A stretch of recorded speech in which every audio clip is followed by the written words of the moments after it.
Chicago, 2011. A cop is murdered. Police and prosecutors swear they have the trigger man. He swears he didn't do it.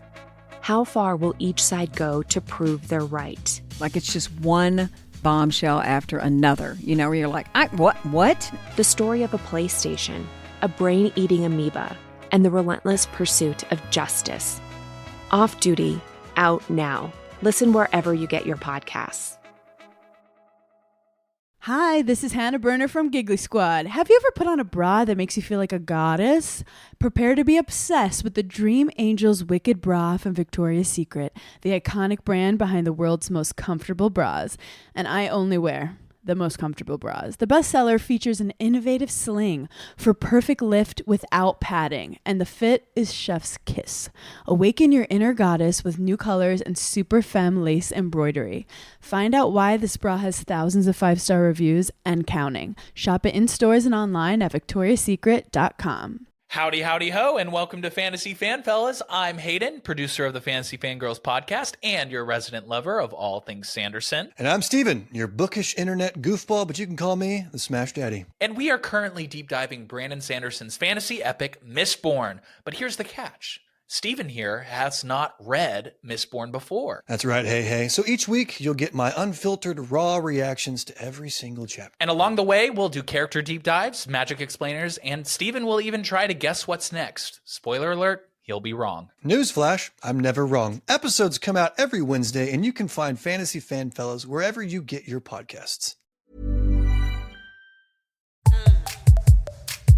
Hello, and welcome back to the Psych Legal Pop Podcast. This is a podcast where we talk about popular culture through the lens of an attorney and a therapist. I'm Tess Brigham. I'm the therapist. And I'm Brooke Brigham. I'm the attorney. And we are back here with Dr. Ashley Scolaro, we spoke with her last week. She is a PhD in neuroscience. And now that there is a verdict, if you've been living under a rock and you don't know, that there has been a verdict in the Karen Read trial. She was acquitted of all charges except for, they have a different name, I guess, in Massachusetts, OUI. It's DUI here, but OUI. And so we are going to talk about the verdict. Some jury members have come out and started sharing their opinions on the case, which was really fascinating. Both the Albert / McCabes plus Michael Proctor have spoken out. Not what I would recommend. And I will say these people have learned nothing. They have not grown at all as people in this last couple of years. And then we're going to get into some of the legal issues that came out, and we'll go from there. So Brooke and I were talking about this. We were like, what was our prediction again? What do we think was going to happen? And I think mine was, I definitely didn't think they were going to find her guilty. I said, I thought it was either they were going to be hung jury or they were going to quit her. Because I felt like from watching the second trial that they really streamlined the case and they really hammered home, and they had many experts go up there and say there was no collision. There was no collision. And I think that helped, because it's very much like if there is no collision, we cannot argue about any of these other things. Right. Like she had no part of this if he never hit the car. And, so that was my prediction. I can't remember what anybody else's was. I can't remember mine. I probably should have looked it up before we started this, but I remember feeling very worried, just worried that she was going to be convicted of like probably the lesser, involuntary manslaughter. But, trying to be positive about the reasonable doubt and just the whole ridiculousness of the story, conspiracy kind of thing. But yeah, I don't know, what was yours, Ashley? Do you remember? You said it was going to be a mistrial, right? Yeah.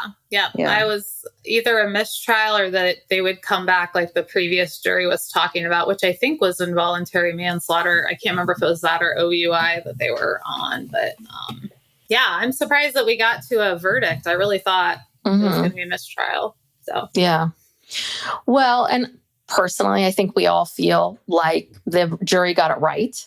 I mean, very much so. I saw a few people saying, well, she shouldn't get an OUI. Then doesn't that mean everybody that night should get an OUI? It's like, We're not talking, these people aren't being charged with anything. And the other thing too is she's admitted it. She admitted it. She admitted it. She said it. And this is what we said, that truly, and from the jurors that have come out and talked about their thoughts, it seemed like they were very much on that same page of, well, she admitted she was drunk.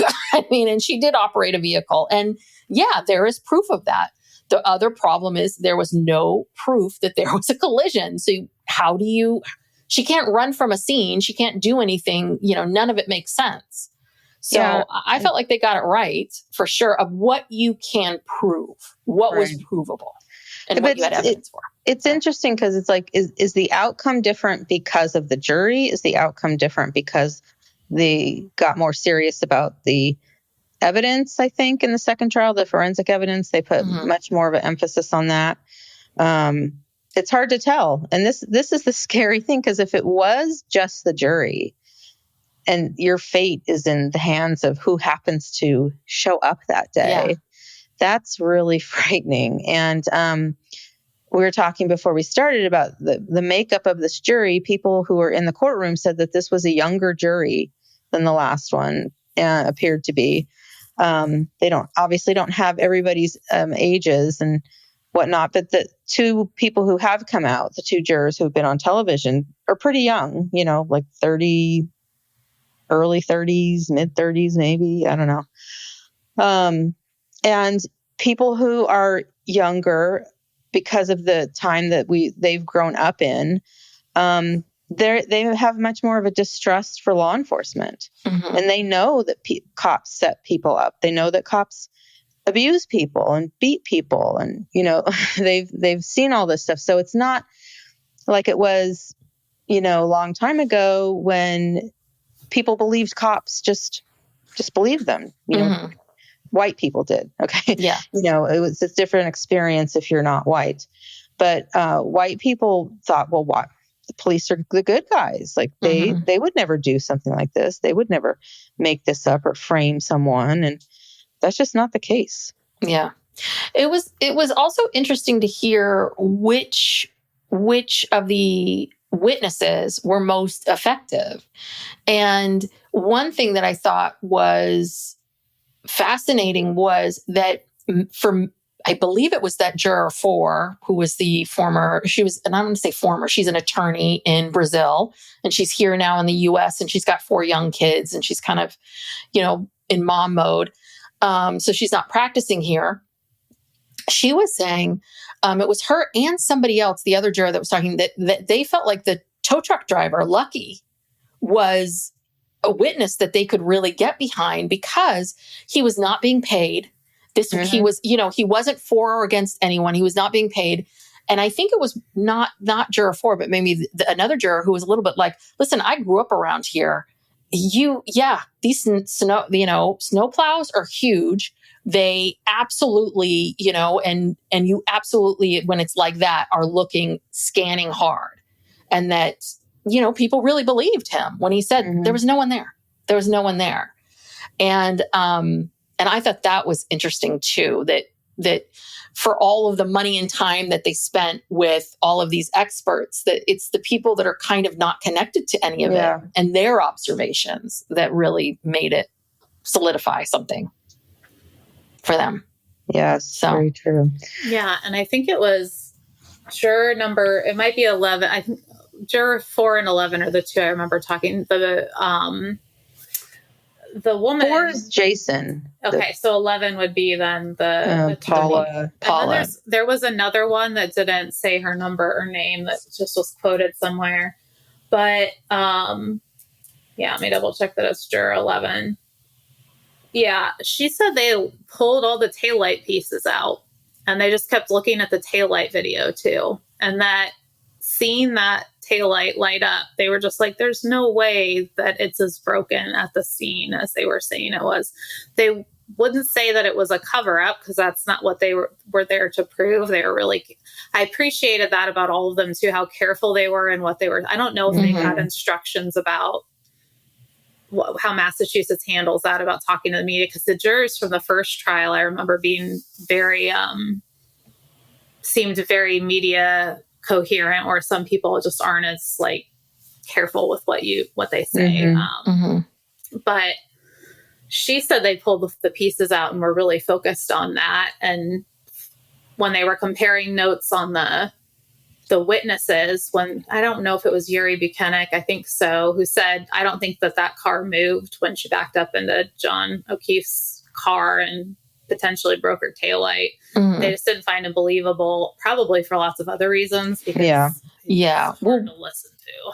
Well, one of them said that Yuri, that I think it was Paula, who said, I was very close to him. And I could see when he was answering questions, he had fists. He was angry and he had fists. And that she thought she's kind of taking note of things. And I think that one piece of this is really important is, when someone walks in, you are taking note of absolutely everything. And so that meant something. And again, also, if I was in a therapy session and I had someone doing that I would point it out. I would think like, you're balling up your fist. You have a lot of anger here. Psychologically, we really hone in on that. Like attention and memory research shows that we are really designed to see what emotions other people are displaying. So even if they weren't trying to read, but you're just going to naturally read that. It's just energy. You feel it. Yeah, I thought this jury was very thoughtful and very careful what they said, because the guy Jason, they were asking him questions. He was on TMZ, so of course TMZ is like, trying to get him to speculate about stuff. And at one point he just said, they only presented a limited scope of what happened that night. So I can't answer your question. So they're very cognizant that, they're tasked with this one thing, and they were really just did their job so well, I think. We've only heard from a couple of them, but Jason also said that even starting out, throughout the deliberations, people changed their mind, from the beginning of the deliberations. And he said it was a mix of some people by the end of it truly felt she was innocent, like purely innocent. And then others felt that the Commonwealth just didn't meet their burden of proof. And that, again, they all agreed that there was not a collision. That was the one thing nobody believed. There was a collision that night. Well, I've listened to Paula speak, and I think what's interesting about what she has to say in comparison to these interviews with the Proctors and Alberts, which is she talks about how when she first got there, day one, she thought she was guilty. I mean, again, because there's a media coverage. And why would the Commonwealth go through all of this if they did not firmly believe that there was something there? Why would all of this be happening? So, and I think she very much felt like, God, there's got to be, when there's smoke, there's fire, right? There's got to be something to all of this. And she talked about that, and she talked about, and obviously in the beginning when the Commonwealth is presenting their case, it's very much what their side of it. But she said that as things went on, she also noticed that Karen was very confident and was laughing. And she said, I thought that turned me off in the beginning, because I felt like, why are you laughing? Why are you happy? This is terrible.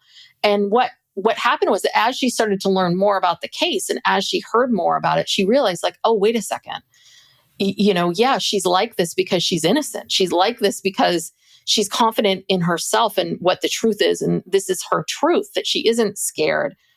And it was just interesting to hear her talk about that, because as we see with these interviews with the Alberts and McCabes and Proctor, Paula in a 3-month period was able to like really shift her perspective and see all of these different sides of things and then get to this conclusion.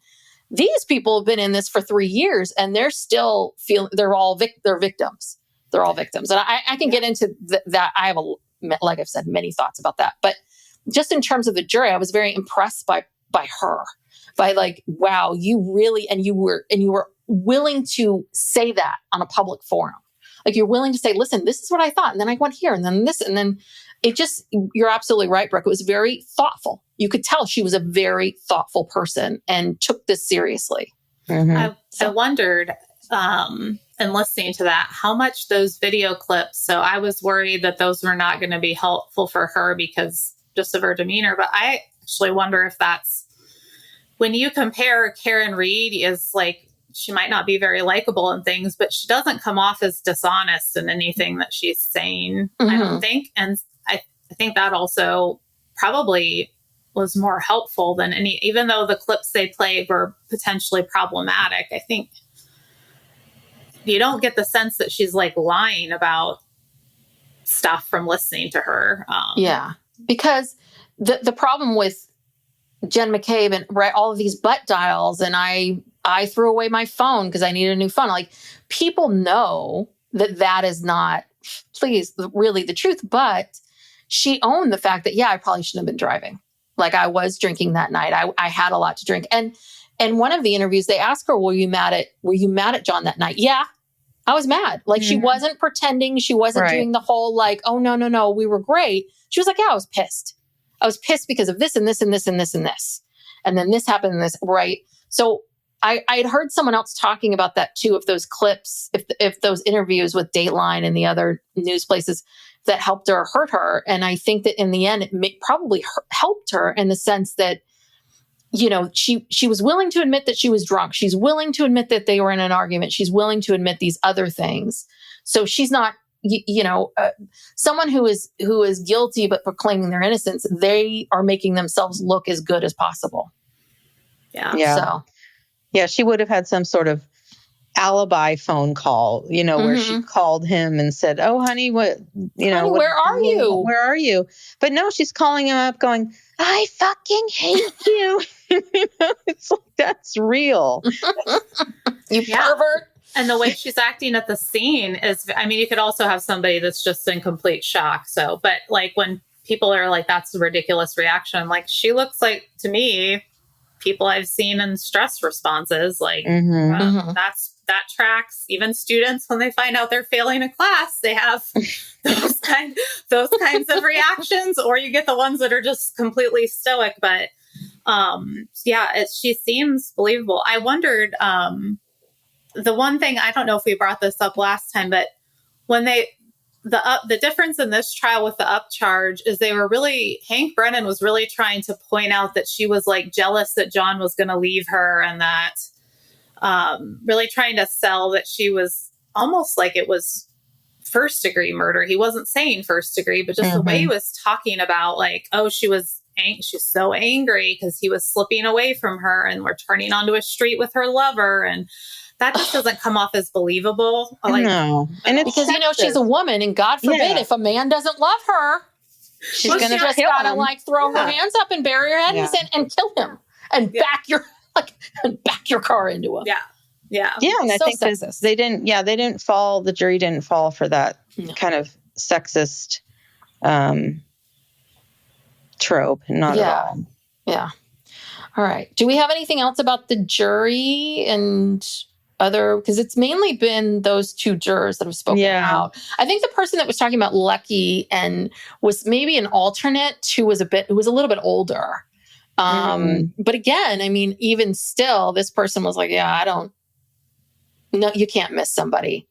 But I do think that is what you're bringing up, Brooke, is very, very real. And one of the pieces about the justice system that is, again, I understand jury of your peers, but the problem is that we are complicated people and we have so many biases all the time that really, truly the only way the sense that I get with this jury is this was a jury, maybe not everybody, but this was a jury that understood their biases. Paula told us all along the way, I had this bias because of this, and then I felt this, and then I realized this, and then, so that's the problem is that the bulk of the people in this world, we're all biased, but the bulk of the people don't think they are, and they're not willing to own their biases and what's going on, and that's a problem. And that's what's super scary about all of this. It's almost a little bit like if you're going to have jury duty, you got to do like a week training on bias training and like, you know what I mean? And there's a little bit of like, maybe this is what we need to be doing with people is like have a conversation with them about like what this means, because we see things through our own lens. We see things through our world and all of that. If, I didn't grow up with snowplows. I didn't know that they would that you are, focused, you can see that far. So it doesn't take much. And I was listening to some lawyers talking about this, that, they were saying that it kind of reminded them of Casey Anthony, even though this is a very different case. But, if you're a attractive white lady, it's like that missing white woman syndrome. Everyone freaks out, it's like, oh my God, a white woman is missing. I mean, that would have been something that worked in her favor. I'm not saying that it did in this case, but just like you said, the biases. I mean, there's so many things happening, and it could be working for you. It could be working against you. Race always has something to do. And it's not just because, when you say race is always an issue, you don't, even if you're white, race is an issue, because the point that you're white, it gives you the privilege, a perspective and whatever. So there's so many things going on here. And then, the law enforcement aspect of it. And God, this was so dicey. This whole thing was so dicey. And, the research and psych, looking at, usually it's at mock jurors that we're looking at, but because we don't usually get cameras in an actual jury deliberation, but attractiveness usually means they're more lenient towards you unless they think your attractiveness was part of your crime. So is it her, so where I could have seen that going wrong for Karen is, was she trying to get Brian and John to get in a fight? And that might have played into it for them, but I don't think that did. The other thing with the younger jury, when I teach forensic neuroscience and we do a mock trial, we do the West Memphis 3 case, which I'm not sure if either of you have heard about. Oh, no. I know this one. This is hands down one of the most heartbreaking cases. And it infuriates. I've seen all of them and I get mad. I'm mad right now. So I use it because, even though it's got, trigger warnings that I have to give them for sexual assault and murder of young children involved in it. Some law schools teach it as one of the classes about all these different aspects of, false confessions possibly, and how do you treat minors, and what do you do with a crime scene, and lots of things. So the students start out by reading testimony. Like I print out 700 pages, not every piece of testimony from that trial, but it's a lot of them. And they get randomly assigned on prosecution or defense. And it's just fascinating because before I have them watch the final West Memphis 3 documentary that shows out how the case turned out, which I do at midterm, the prosecution is always like, we got this in the bag. Like there's no problem here. And the defense is worried. And then that video, that bias that video gives you just of what you learn in it and how the documentary film makes it, all of a sudden the defense is way too confident and the prosecution's way too concerned that they can't. And it's a mock trial. Like we're not the actual thing. You're just pretending to be expert witnesses. So those 20 to 30-year-olds, like Court TV was saying, that's, you got to be worried if you go out for looking for jurors in April and May because of that, because those college students could be there. And they do flip pretty easily, as I've seen their perceptions flip, and then not always good at recognizing their biases. And sometimes they are, sometimes they aren't. But yeah. Yeah. Interesting. Well, and that whole thing of jury of your peers, I mean, these weren't Karen Reed was someone who felt like an outsider, right? So are these her peers? I think that's always such a tricky thing. I watched it a few times in different angles, in different ways. The actual moment where the verdict is read, and do you guys catch Yannetti like praying to God? Like Yannetti closes his eyes and he's like, he's solid the entire time and he's just waiting for those. It was just very interesting to see how each and Alessi's like looking, at everybody. He's like looking.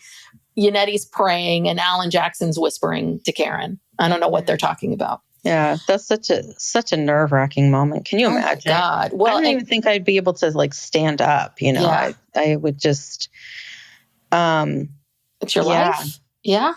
Well, I also think, did we talk about this before, that maybe the Commonwealth shot themselves in the foot by overreaching? I do wonder if there was no second degree.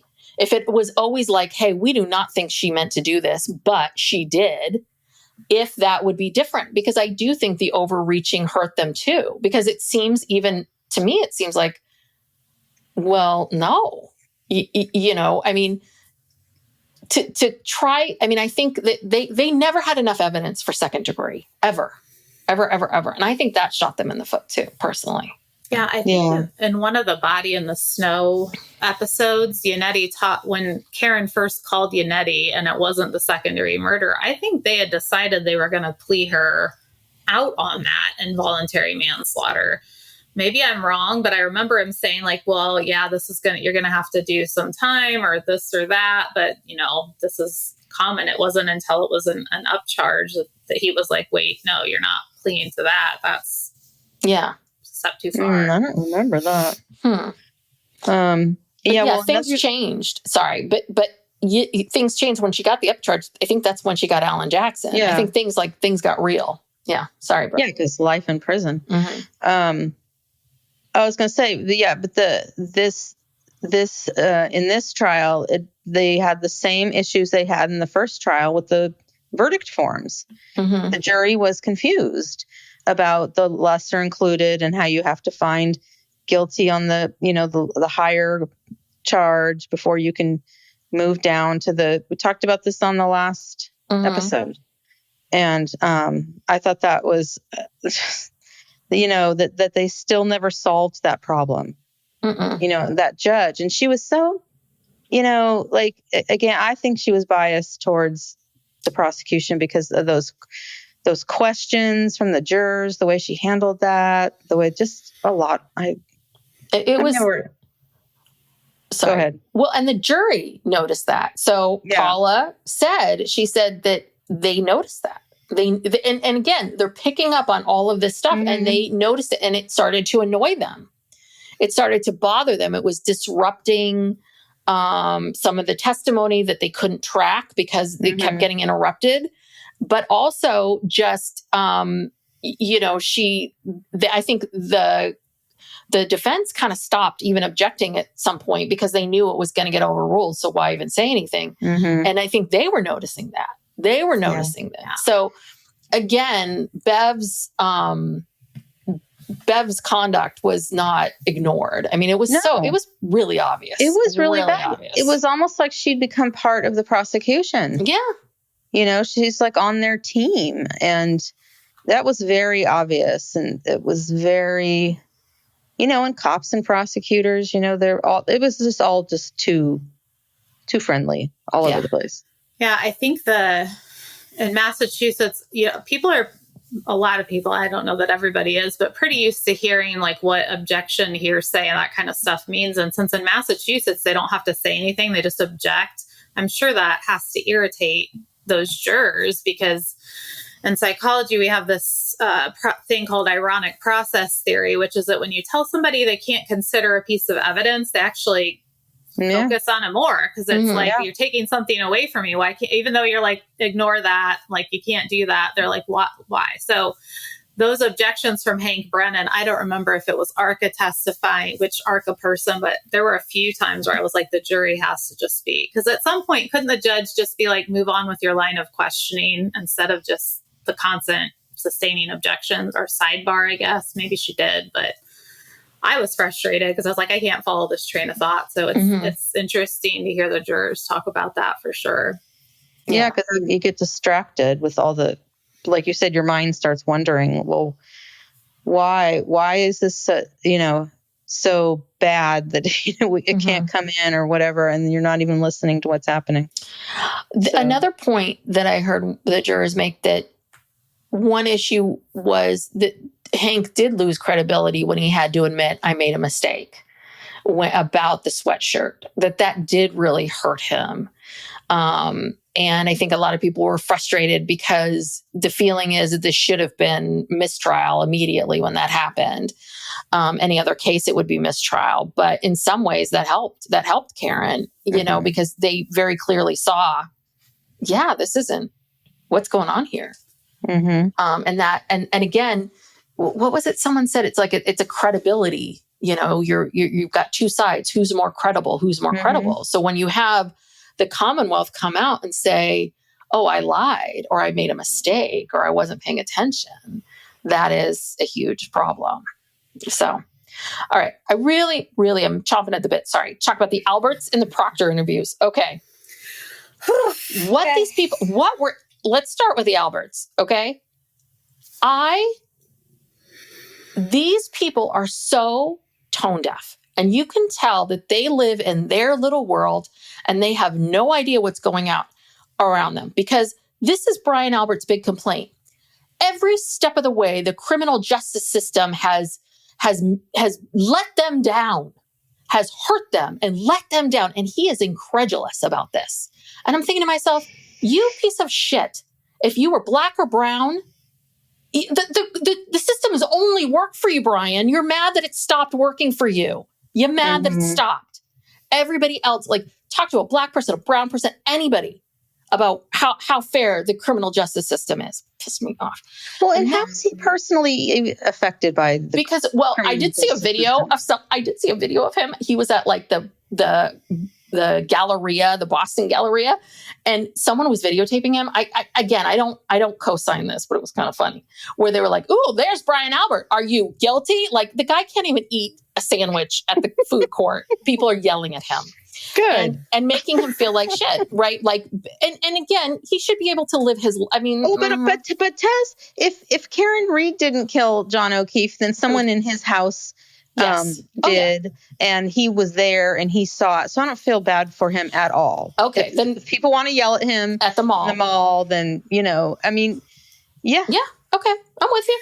I mean, especially after that interview where he says, like, I'm not a Canton police officer. Yes. I'm a Boston police officer. Yes, what am I going to do? Yes. Well, that's your fallen soldier out there then on your team, number one. Number two, that's like a nurse being like, well, I only work for this one hospital, so I know you're having like a seizure, but I'm not going to do anything for the doctor doing that. Like, that's the absurdity of that. Like, what was I going to do? I was going to go out and put yellow tape up. And then he also says that the police came in his house, which I thought they said they never went in the house. So I was like, now this just is pointing to some sort, you're leaking out the cover up. The cover up is getting leaked out. Yeah. Anyhow, sorry. They couldn't. No. They couldn't keep their story straight. They can't. And there's one moment in which Jen McCabe and Matt McCabe like whip their heads around and look at Brian, because I think they were like, oh, we didn't rehearse that. Yeah. He's ad-libbing. He's going out on his own. He's going off script. But, and the other thing is, I was going to comment on that, like, I'm a Boston police officer, which is ridiculous, which is, I would have taken, he said, John O'Keefe was I would have taken a bullet for him. No, you wouldn't have. You didn't even look outside your front door.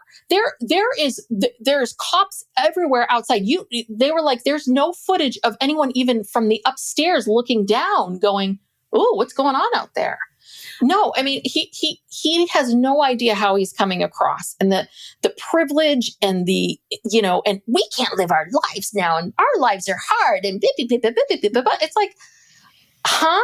And then they were like, well, we wanted to take the high road. We weren't going to say anything, and we're taking the high road, and we're doing this and we're doing that. And it's like, no, you're not. You people have never taken the high road, ever. This is not, you complaining now, and you complaining about how the justice system is not working for you, Brian Albert. That's not the high road. That's privilege. That's privilege, privilege.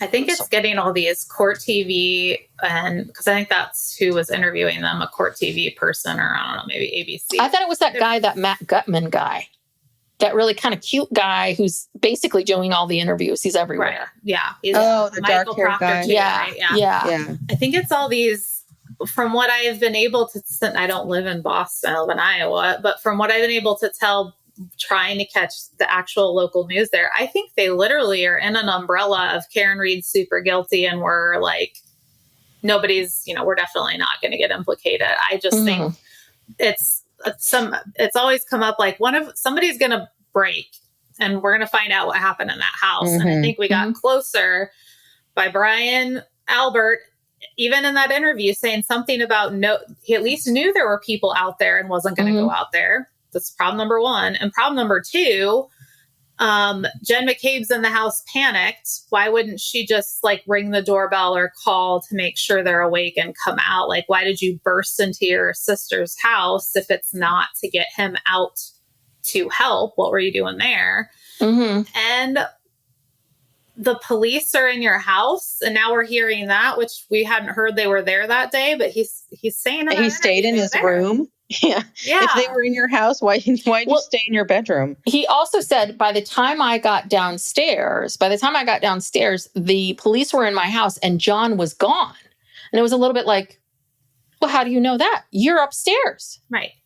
So, yeah, I mean, all of it. And I think anybody with like half a brain can figure out, like, everybody lost their Ring camera video. Everybody in that entire neighborhood, all of you, it's ridiculous. It's truly ridiculous. Why they have the gall? Yeah, they have the gall to go on TV and say all these ridiculous things, trying to, I don't know, clear their names or whatever, get people to feel sorry for them. These people they're cuckoo crazy. They're awful. If they really think that this is working, that this is a good idea. Which, sorry, go ahead. Oh, no. Which then, go. I was just going to say the Chloe of it all is driving me their dog, because they bring that up in the interview about how ridiculous it is. They know where Chloe is the whole time. That's a whole side trail we didn't go down about.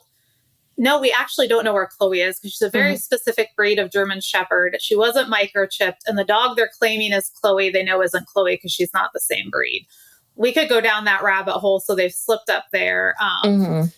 But are you talking about where Chloe was that night, or where she is now?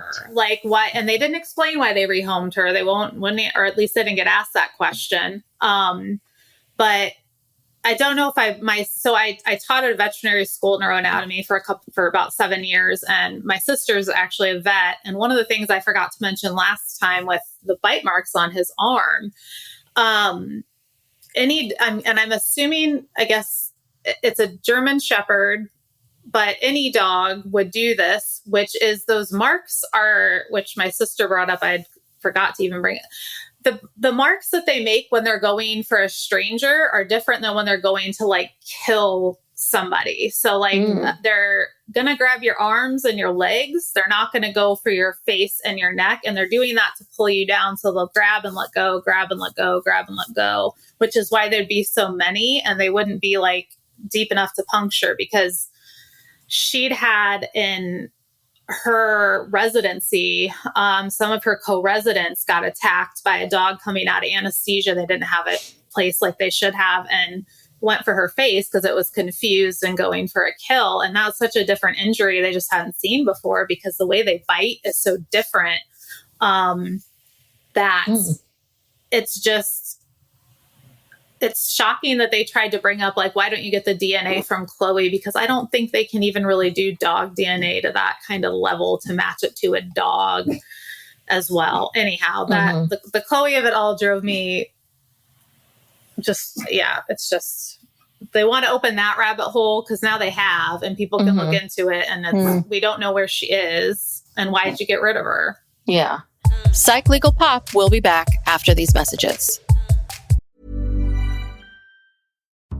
Chicago, 2011. A cop is murdered. Police and prosecutors swear they have the trigger man. He swears he didn't do it. How far will each side go to prove they're right? Like it's just one bombshell after another, where you're like, what? The story of a PlayStation, a brain-eating amoeba, and the relentless pursuit of justice. Off Duty, out now. Listen wherever you get your podcasts. Howdy, howdy, ho, and welcome to Fantasy Fan Fellas. I'm Hayden, producer of the Fantasy Fangirls podcast and your resident lover of all things Sanderson. And I'm Steven, your bookish internet goofball, but you can call me the Smash Daddy. And we are currently deep diving Brandon Sanderson's fantasy epic, Mistborn. But here's the catch. Steven here has not read Mistborn before. That's right, hey. So each week, you'll get my unfiltered, raw reactions to every single chapter. And along the way, we'll do character deep dives, magic explainers, and Steven will even try to guess what's next. Spoiler alert, he'll be wrong. Newsflash, I'm never wrong. Episodes come out every Wednesday, and you can find Fantasy Fan Fellows wherever you get your podcasts. I mean, to rehome a dog is a pretty, I think any dog owner knows, is huge. To rehome your dog, I mean, that is a big decision. But that's so interesting when you talk about that, because there's always been this speculation of what really happened in the house. And if there was a fight, was Chloe attacking John, or was Chloe trying to maybe, and maybe she was trying to grab John's arm. And, maybe John was trying to defend himself, or maybe John might have thrown the first punch. We don't know. We have no idea. Or just walked in the house, walked up a flight of stairs. The dog came at him because it doesn't like strangers, grabbed his arm to pull it down, which is what they would do. Falls, hits his head. Could be that. I mean, like, could be a lot of things in that house, but yeah.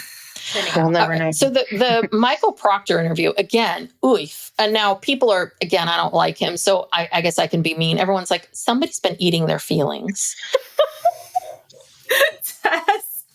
Now, I didn't say this. I saw it on a TikTok. Now, I do not like to body shame, but Michael Proctor body shamed a woman. So I'm going to body shame you now. True. Somebody's been eating. Somebody's been emotionally eating. And it was fascinating because they went over the text messages, and he does take the stance. Because I really walked into this like, okay, it's been a year later since I'm going to give this guy the benefit of the doubt. Here we go. I'm going to watch this. And at first he was like, well, no, he owns the fact that it was inappropriate. Those messages were inappropriate. But his reasoning for everything is really like, there's no sense of, you're absolutely right. I shouldn't have said these things. These are things that, I never in a million, obviously I didn't think they would come to the light of day, but you're absolutely right. They were mean. They were cruel. They weren't right, at all. But his defense of it is that we hadn't had a death in Canton in 20 years. I was excited. I was excited. Just joshing around, Yeah, and I was just kidding around with my friends. And I was just so excited. Like, that's not an excuse because there's a murder here. It's like, well, I was so excited. The movie was coming to the theater. It's ridiculous. And then they bring up she should just kill herself. That phrase. And he's like, it's just a turn of phrase. Maybe you should kill yourself. Maybe you should. I mean, really? That's a phrase that you use on a regular basis. Like, it's just a phrase, maybe, she should just kill herself. I don't really want her dead. And then the part that he is most upset about, the part where he is like on his knees crying, is when he learned he lost his job. Yeah, of course. That was the most distressing part of this entire experience for him, has been he lost his job. And he's sad, and he's, of course, appealing it. And Alan Jackson brought this up as well. This is another thing he said, which was a real beaut. They asked him, they said, hey, do you think that maybe you would have handled, if you could go back, would you have handled this case differently? Would you have approached this differently? He's like, well, no, not really, not too much. I mean, maybe I would have interviewed a few more people, or maybe I would have done this, or maybe I would have done that. Really sort of with this attitude of, again, the Alberts and Proctor are very defensive. Innocent people aren't this defensive. They're not. They want to explain themselves, but they're not this defensive. They don't feel like they will show you shades of gray. They will not be definitive on one thing or another. And they will have more thoughtful reasons for why I said this at this point. I said this at that point. This guy has learned nothing. He has learned nothing. He has not grown, except for his pant size, has not grown in this last year or 2 years or 3 years, however long it's been, then at all. And you're just looking at this guy going, why are you doing this interview? Why are you doing this? Why are any of them doing it? They think they're rehabilitating themselves here. They're steeped in privilege. That's all I could think with the Michael Proctor. Well, and the question the guy was asking, I was just like, just save your tears. You should have been fired. So should Yuri Buchanan for being part of that, and then being like, this was the best the investigation with honor and integrity. It's like, no. Imagine in any other profession, like I've got a group chat going with my colleagues in the psych department. And we're talking about a student who plagiarized, which would be problematic for us to be doing that on text, just like it's problematic for him to be doing that. And we were saying these kinds of things about this student that we think might have plagiarized, like, holy, like, no. And we're not even I don't even know that we're held to the same standard as a police officer should be. I mean, we're held to pretty. But if that happened and you got caught, I would assume that everyone would be like, you know what, you're absolutely right. We are really sorry. We shouldn't have done this. This was wrong. I'd only cry if I lose my job. That would be it. Otherwise, I would not be apologetic about any of it. No, yes, of course. You'd own it, right? Like, of course you would. Like, I definitely would be doing TV interviews. If I was doing anything, I would be like, I am so sorry. This is completely, here's the trainings I'm doing or whatever to make up for this. Not like, it was perfect. I do that again. Hands down. Yeah. So. Because honestly, basically Proctor really in his own way was basically saying, I'm sorry I got caught. I'm sorry I got fired. But the rest of it, no. And so that tells you who he is. Brian Albert getting defensive and saying, defending himself and mad that people are mad at him for not running out the side, the defensiveness of I'm a Boston cop but not a Canton cop, like all of it. It's just none of it's making you all look good. But I think I don't think anything's going to happen. They may leave. I mean, maybe the one sort of thing is they finally leave and they get out of this area and they can finally be free of these Alberts. But I don't think any of these people are going to spend one moment of time anywhere. I had to keep prison. Stopping that. I think it took my husband. I was like, okay, you're going to sit and watch this with me because you watched the Body in the Snow thing and you've watched me watch this trial. I had to keep stopping it. I couldn't listen to the questions that they were asking Michael Proctor. And at one point, earlier on before they got to Proctor, they had that man and woman, friends of John O'Keefe. Yes.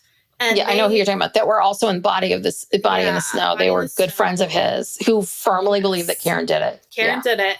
But then they also said, and Karen wasn't at the funeral and has never visited the grave. I'm like, they put in an order saying she couldn't be there. Yeah, there was a restraining order. Mm-hmm. You think for a minute she's going to go do that? Absolutely not. Like, and they're like, she could have gone in the middle of the night. Really? Like, I bet they've got cameras there watching. They would not in a minute stop that. That drove me nuts. And then getting at the Proctor, I had to keep stopping and starting. Yeah. It was awful. Well, I felt like with the friends, because I remember those friends from from it. And I think with them, what's so hard about their position in all of this is all they know is they had this friend and the friend is gone. And it is just, I think it's easier for them to just be like, yeah, Karen Reed did it.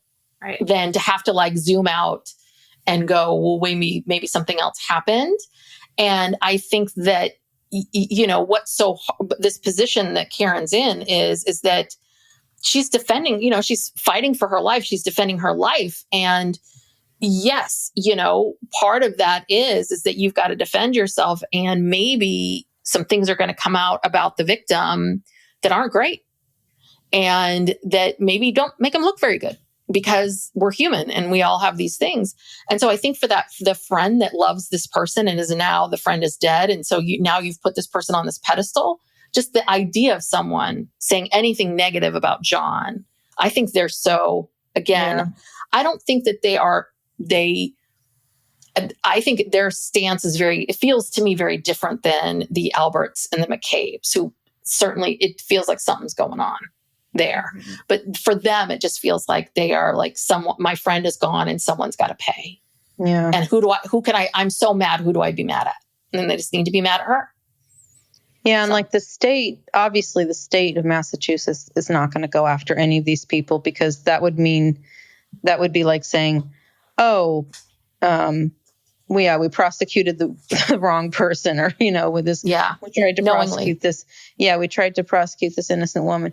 But I'm sitting here wondering if maybe there could be some federal charges that come out of this. not quite sure what, having to do with the Alberts and the, just the investigation. And I can't remember what came of the federal investigation of the investigation of the investigation. Well, it's ended. I thought it got cut because the new administration came in and said, we're cutting all this stuff. So we don't have the money to investigate this stuff. And it got cut. The investigation got closed. It could come back though. Yeah. If it were just cut in 4 years, with a new administration or something like that. But I will say that, if this family has been untouchable and if this police force has been as corrupt as people are saying, it does, chip away at it. It does make it seem like you're not invincible. You're not. Mm-hmm. But people are watching. People are watching you and now. People are really watching you now. And maybe you just can't get away with the same stuff. But the other thing, and I think Brooke and I we might have talked about this when we first talked about Karen Read, is I also think, again, this is an example of, imagine if Karen didn't have any money. Oh, yeah. Mm-hmm. Imagine if Karen did not have the resources. Imagine if she was not educated.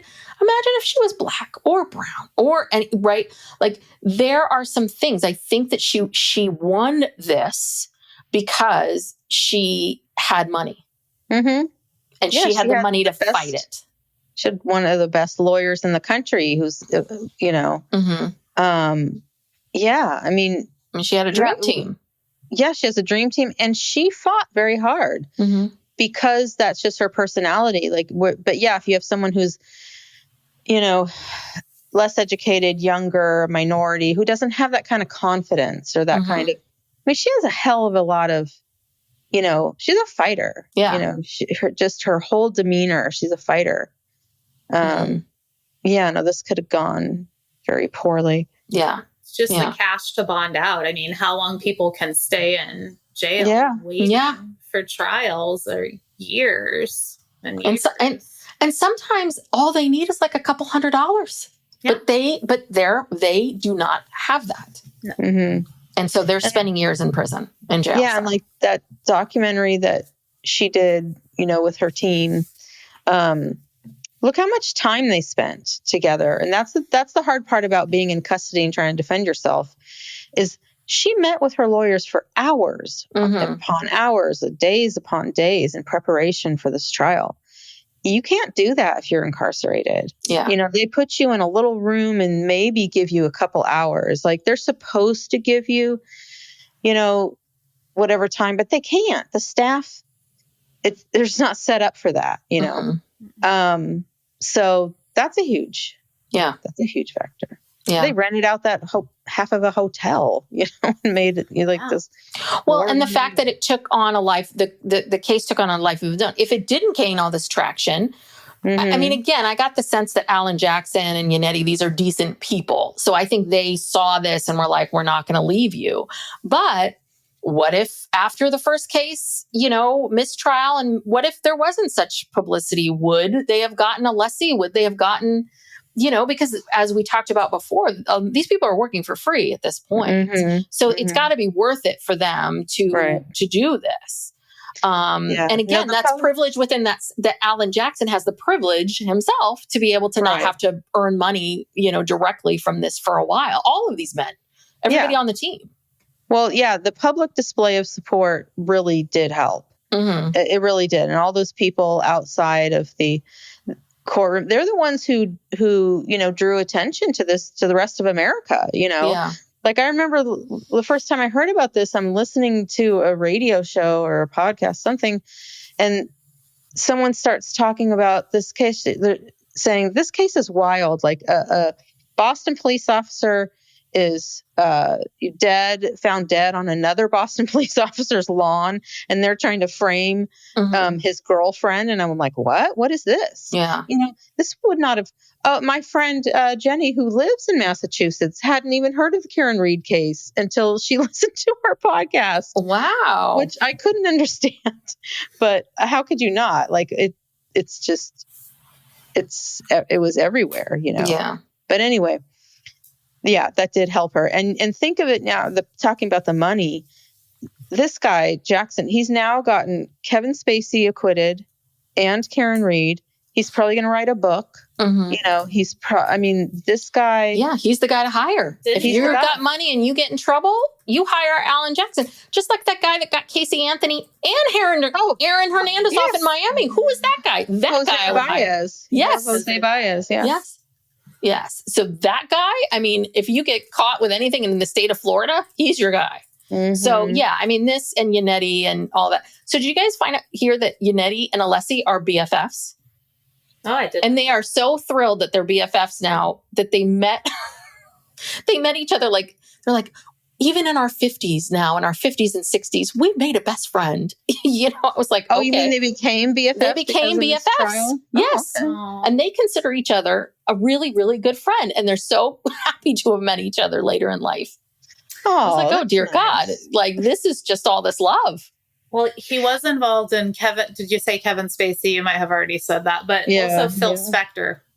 So I know that's there's right. some very problematic things about Alan Jackson. I mean, we can grow and he change. defended Phil Spector? Yeah, and he said Oh, some pretty interesting. awful things. For some reason, I thought it was Harvey Weinstein. I don't know why, but yeah, Phil Spector is the one. Well, that's the thing. Everyone deserves a defense. And, you know, that makes it even more impressive that he can get acquittals for some people who are not, you know, who are pretty smarmy. I mean, and that's the thing that's what people don't understand about defense attorneys when they say, how could you defend these people? There's that.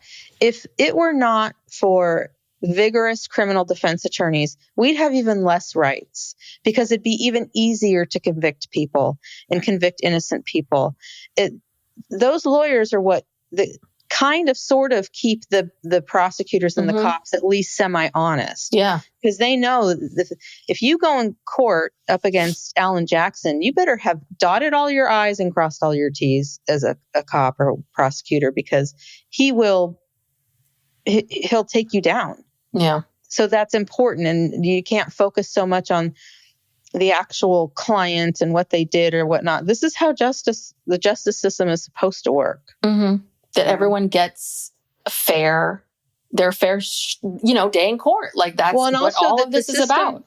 It's this in upholding the integrity of the system. Mm-hmm. Because if the defense attorneys aren't going to, it's just going to be corrupt. It's going to be this corrupt system of courts and cops and prosecutors and, so yeah. Well, yeah. And you would think it would also be the judges. But as we saw in this case, sometimes the judges are just as... Oh, judges are just as bad. Sometimes judges are worse because you take someone who now has some power. Yeah. You give people power and a lot of times they go crazy with it. So, yeah, our father, who's also an attorney, he always has these feelings about judges. He always thinks that people that become judges are sort of giving up. He always felt like his whole thing was like, because you can't handle it. You cannot handle being in court. Being in the trenches. In the trenches. You can't defend yourself. You can't do this. And it is interesting because, yes, if you are a criminal defense attorney and you got to be on the top of your game. That's how you're able to make a living. But if you're a judge, you can rest a little bit. Like your job it's very different when your job is dependent on every single day what you're doing versus, I can be like this day and I can be like this. I can have a bad day. It's all good. I'm fine. Yeah. I mean, look, just like anything else, there are good judges and bad judges. Some judges are very thoughtful and do their research and take it very seriously. And some don't. Yeah. Some are just god awful. Yeah. And they get appointed not because they're even qualified. It's a political appointment. Yeah. As we've seen in our country. Yeah. All the way up to the Supreme Court.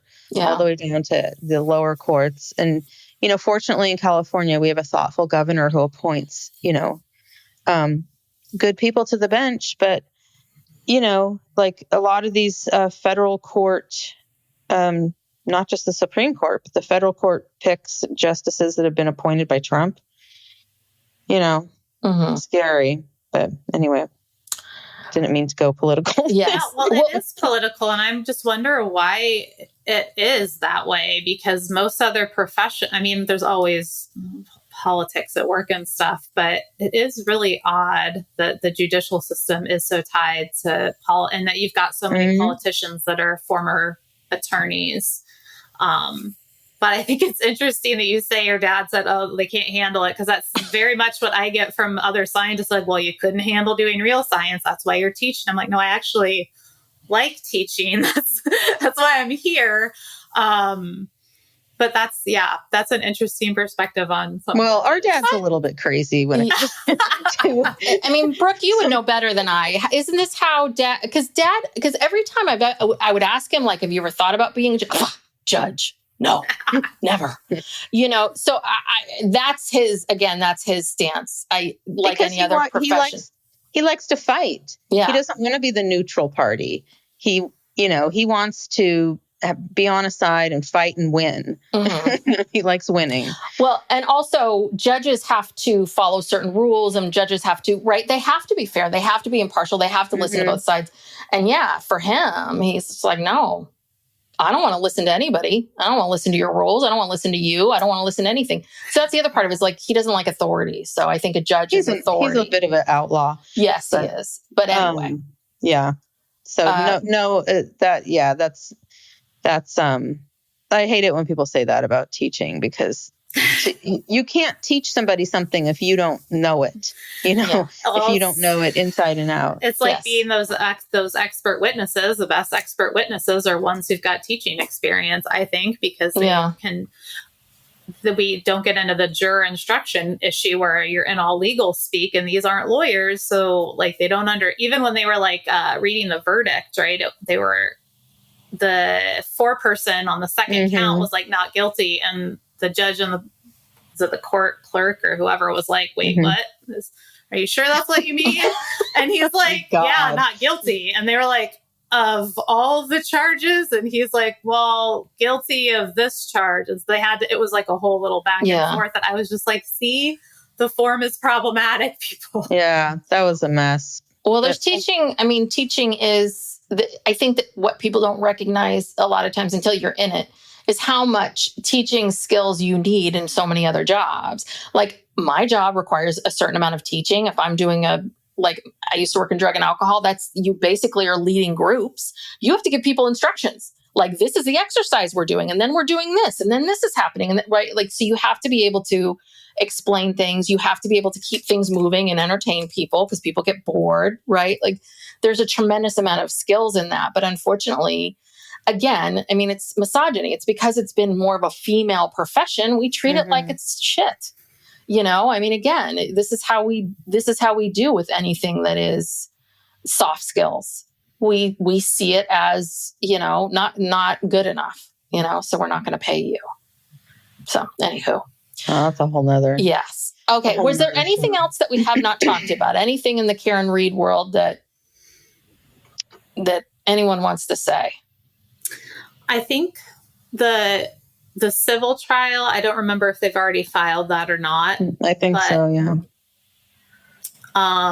It's a lower burden, obviously. Mm-hmm. I guess that's okay. So two things. So one, I think Hank Brennan in this trial did a bad job of talking about reasonable doubt, because one of the jurors was saying, unless it was 99.9% sure that she was, or like 100% sure she was guilty, then there's reasonable doubt. It's like, no, it's not beyond all doubt. So I wonder how much the prosecution kind of messed that description up, because that juror was like, if you're not 100%, then you have to acquit her. It's like, well, no, that's not. I wonder what the instruction was on that, because there's been case law that says that, in a closing argument, a prosecutor cannot, or a defense attorney either, cannot use that numbers. Like, right. You're not supposed to say 93%, 95, 99, whatever. So I wonder if that instruction was given at all, or if that's just something that the juror came up with in their heads from just watching television and, reasonable doubt and that kind of thing. That's interesting. But that's part of, I think, why Hank Brennan was a terrible choice, because he was a defense attorney. And so, that's what he was known for, as being a defense attorney. Like, I think they thought, okay, the defense attorney on the first case seemed to be really good. So let's pick a defense attorney, and then have him switch sides. Yeah, and then he can prosecute the case. But I think that that's what you're talking about, is I think that Hank Brennan really thought in those ways. He didn't think like a prosecutor. He thought like a defense attorney. Yeah. Didn't explain that. Yeah. Because one of the first things we do in my forensic neuroscience class is when we start talking about courtroom stuff, is we talk about where would you put the number beyond reasonable doubt? And, some of them put 100%, which I'm like, again, but very few of them put below like 99% until we start talking about things. But separately with the civil trial, it's preponderance of the evidence in Massachusetts too, I'm assuming. So it's just more likely than not that this happened. But they also can bring in a whole lot. Like they compel. Don't you have to testify in civil trials? I think she has to get a deposition. And I believe there's some not great stuff about things John O'Keefe said about not wanting his mother to have custody of those kids, or his sister saying that the mom shouldn't have custody of the kids, that I don't think they want coming out. And I don't know how much else they can pull in. I don't know. Like, people are comparing it to the OJ trial, like OJ then lost in civil court, and Karen could lose in civil court. I just wonder, with so much more things that could come in, whether that. But the premise is the same. They still have to prove that she killed him. That there was a collision. That she caused his death. So that, again, you start even forgetting all the other stuff. Because what you're saying about the I don't even know if that would even be able to come into evidence. It's not really relevant about the children, living with her or not, because basically you have to prove a death occurred, this person caused this person's death, and then it becomes just damages. Okay, how much was this person's life worth? And they go through a whole thing, like, if you're looking at, you can have punitive damage, but a lot of it is like, okay, how are you economically damaged by the fact that this person is dead? Like, were they supporting you? Did you depend on them? Stuff like that. It gets kind of cold after that. But no, it's going to be a complete, and at least in the beginning, it's going to just be the same trial. Did she kill him? And then it turns into something totally different. And I think, obviously, I hear you about the OJ thing, but that was there was so much evidence with OJ, and it was really about something else. Like, he was acquitted because of, as we know now, for other reasons, other than whether or not people thought he did it or not. And one thing that and I think that, again, they did such a good job of, like, no one ever hit him, that I could see her beating this, but I could see it going either way. What I'm wondering is, does Karen have any recourse in all of this? Can Karen sue? Can Karen do anything to say, I was set up and I have no home now and I'm broke? And she could sue for malicious prosecution. Okay. But that's tough to do, because the DAs get a lot of protection. The prosecutors get a lot of protection. They have to, otherwise everyone's going to be suing them. So it's a very, very high bar to meet, but maybe it could be met in this case. Maybe, because they just couldn't see the forest for the trees. They were just so focused on, this law enforcement aspect of it. So yeah, she could. I don't know if she will, but she could file a lawsuit and maybe get a settlement or something. Yeah. I'm just wondering, but I can also understand, because I saw an interview with her the day after. And this guy was asking her questions. She was answering, but they were asking, like, well, how do you feel today? And what are you going to do? And she's like, yeah, I'm just trying to process. I didn't think I was going to be here today. I'm just trying to process all this. But they were asking, like, do you think you're going to go back to teaching? She's like, I really miss it, but I don't think I can go back. That's the other part of it too, is there's a part of me that's like, what are you going to do now? Maybe she could be a legal, she could maybe spin this into some kind of legal commentator, kind of like YouTube podcast. She's probably going to have a podcast show, something like this. But I don't know if that's really who she is and what she wants to do. I think, so I wouldn't blame her if she decided to sue, because you've taken everything from her. She has her freedom, which is what, which is what she was fighting for. But now she's got to rebuild her life. Yeah. And her parents. I mean, I assume the parents have been helping her too. So. Yeah, I heard she had to, she went through all of her savings, all of her retirement savings.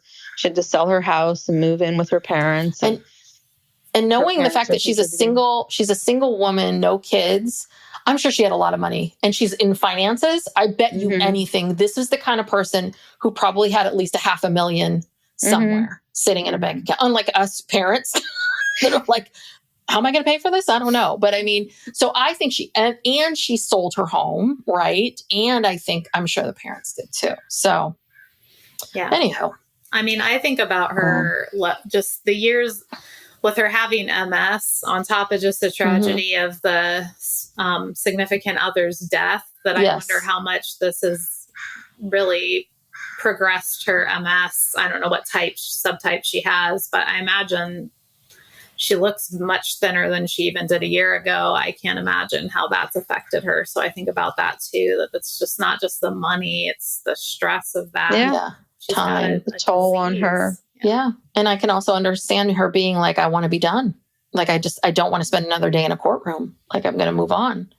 And she's obviously very, she's bright. She's got a degree. She's got all these things she can rebuild for sure. But she's not 25, she's 40 something. So, but anywho, the jury got it right. I'm very, very happy that they got it right. It feels like, okay, good things can happen. There's good in the world. Okay. Well, this has been quite a case, quite a ride. What are we going to follow now? What's next? I know. I was just going to say, what's in the pipeline? Yes, Ashley, what do we got? Okay, other than Kohlberger's Diddy, coming up. that's true. Kohlberger, Brian the Idaho. I don't know. For some reason, this case does not fascinate me. I think the way it fascinates other people. I don't know why. Why do you find it fascinating, Ashley? So I don't know. Well, it happening on a college campus is interesting, I suppose, but I don't know that I haven't followed it very closely, but I think what makes it particularly interesting is that the suspect here was in either criminal justice or some sort of form and had written papers where he seemed to be planning some sort of murder like this. So I'm not sure, but I know a lot of people are very fascinated by it, and there's a lot of tragic deaths on a campus, and the campus destroyed that building that the house. Yes, which I understand, like on the university side, I can totally see why we're like, we can't have this on campus. It could be people visiting that house from other places, but also like why there's a crime that happened there. Anyhow, I'm not sure. Evidence. But that one I know is coming up. But what about the Gilgo? The Gilgo Beach. Yes. I don't know when that's happening. Aren't they still uncovering? I think they're still. Yeah, I think they're still finding bodies. So sad. But there is another Boston case that's happening. There is another case in Boston, and I think it has to do with Canton police again. And I think it was about a young girl who was, dare I say, murdered or suspiciously died, who was part of that Young Ranger program. So I guess each of these police districts, they have this like young person getting involved and being a police officer. Learning about, And apparently, because I've listened to a few podcasts about it, apparently this is another way for especially young women to be taken advantage of, which is, these men who run the programs. I know someone who this happened to their daughter. Really? And was like they groomed them? Wow. Yeah, she was having a relationship with one of the, he's probably at least 10 years older than her. She was still a minor at the time. Wow. And she actually told her therapist about it, and the therapist had to report it. And that's how her parents found out. That's how the police got involved. The guy was arrested. And then she turned 18 and like they still wanted to be together. I don't know. I don't know what ultimately ended up happening. But yeah, so to hear you say like that's a thing, like that's scary. It is, because I've heard of a whole other case. There was one guy who was rampantly, and it's also like these people that they catch. It's like they're having these inappropriate relationships with young women. They're also like scamming this. They're taking money from here. Like it's never just one thing. It's they're acting out in all these different ways. And I think that what we're talking about is, right, comes back to this whole idea that we've been talking about this forever, which is police reform. We got to approach this differently, that we need that I think, unfortunately, there are a lot of police out there that really do care, that are doing a really good job, that do want things to be better and they do care. And these other people are making them look bad. But this is a job with way too much power. Any job where you have this amount of power over people and you carry a gun, you should absolutely, like, there has to be so many more checks and balances. Yeah. I mean, I just feel like for my profession, there's so many like checks and balances that I have to go through constantly. And I'm not allowed to have a gun. So, I mean, it's just, but again, I understand it, because you should, as a professor, as an attorney, like, yes, you should, I mean, prison reform as well. Both of my parents worked in prisons. My mom is a nurse and my dad is worked in why can't I think of it? They don't call it the kitchen, but whatever he's the one that would like check out the knives to people and supervise them as they ate. And they're both medium high security prisons, but they would talk about, their views on the trainings they would have to do were really biased, but also terrifying, because they'd show you like, here's all the shanks that the prisoners can make. Yeah. But then my mom's seeing like people coming in and dying before their sentence is up, or fights, or they're not allowed to get certain medications, or they get there when they're too sick. And then my dad seeing some people with some pretty psychotic behaviors in the kitchen. But also he didn't have a gun in his job. There was like someone, I don't know, that had a shotgun watching that area, but he didn't have a gun, but still apparently enough. I don't know how he did that job. That would terrify me that he was working there. Yeah. Doing that. So, boy, I bet they have some stories. Yeah. Yes, get your parents on. Hey, I have a lot of stories from them. Yes. But that's another sidetrack. But their point was always prison reform needed to happen, because a lot of these people especially my dad, because they were working, that they were probably very different than when they went back to their cells, because they actually felt like they had a purpose. And we did check out our episode on quilters, which was a documentary about these prisoners who are making quilts for kids in foster care. I mean, I think that there's so many levels to all of this, in terms of, right, the kinds of people that end up. I mean, we just see everybody as the same. We just like, okay, everybody that's committed this kind of crime, let's all throw you all in. And if you're over 18, or this whole thing about trying kids that are 16 as adults, I mean, that's a whole other ball of wax. And we are correcting some of these things, as we see with the Menendez, and like, right, some things are changing, but we have got to look at this differently. We just have to, or nothing in our world is ever going to change. And it's this weird thing where people are they're so worked up about being in prison, and you can just like, do yoga, or you can just, I don't want to pay for that. It's just like, calm down. People just get so incredulous. This idea of, I don't want my taxes to let these people have any kind of life. It's like, okay, you want to see them. If you ever want to meet them outside of prison, maybe you should pay for the yoga class. Yeah. Yeah. So all of it. Anyway. Okay. Well, we will get into this. We will be back with Ashley when we get into the next exciting case, whatever that might be. Thank you so much. We really appreciate your expertise. Thank you with all your info. Anything that you want to share with people? You want to plug anything or? Nope. Okay. Nothing to All right. plug. I mean, I may have something coming up that we've talked about previously, but nothing to announce or anything right now. So, all right. Thanks Well, for thank having you me on. again for being here. And if you enjoy our show, please follow us.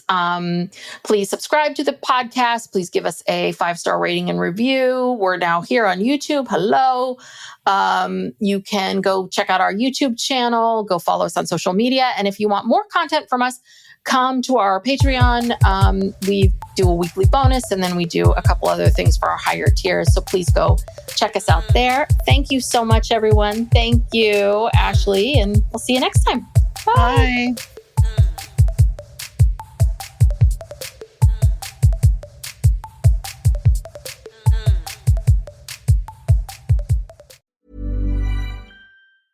This message comes from Jackson. Taxes aren't something you can only think about once a year. With investments, planning for tax day is year-round. Fortunately, Jackson offers tax-efficient products. Visit jackson.com for more information on how our products can make your tax bill a little bit less painful. Jackson is short for Jackson Financial Incorporated, Jackson National Life Insurance Company, Lansing, Michigan, and Jackson National Life Insurance Company of New York, Purchase, New York. Hi, this is Hannah Berner from Giggly Squad. Have you ever put on a bra that makes you feel like a goddess? Prepare to be obsessed with the Dream Angel's Wicked Bra from Victoria's Secret, the iconic brand behind the world's most comfortable bras. And I only wear the most comfortable bras. The bestseller features an innovative sling for perfect lift without padding, and the fit is chef's kiss. Awaken your inner goddess with new colors and super femme lace embroidery.